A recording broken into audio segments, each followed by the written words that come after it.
Hello friends, আপনারা দেখছেন টোটকা নিউজ। আজকের এই ভিডিওর মাধ্যমে আমরা দেখে নেব ৫ নং শীতলকুচি বিধানসভাতে মোট ভোটার সংখ্যা কত আছে, গ্রামে এবং শহরে কতজন ভোটার বাস করে, এই বিধানসভাতে এসসি এসটি ও মুসলিম ভোটার কতজন আছে।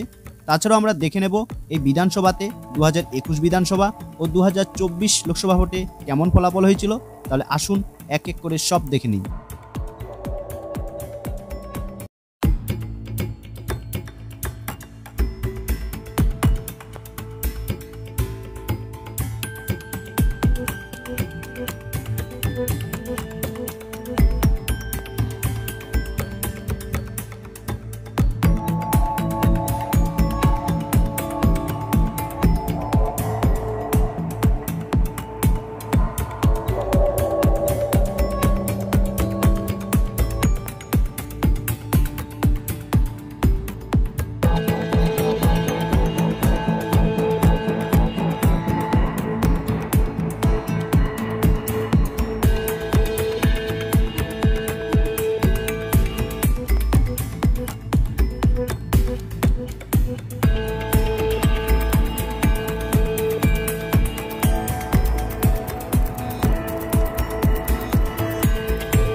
হ্যালো ফ্রেন্ডস, আপনাদের কাছে একটা ছোট্ট রিকোয়েস্ট, আপনারা প্লিজ আমার এই চ্যানেলটিকে সাবস্ক্রাইব করে রাখুন, যাতে আপনি আমার পরবর্তী ভিডিওটি পেতে কোনো রকম অসুবিধা না হয়।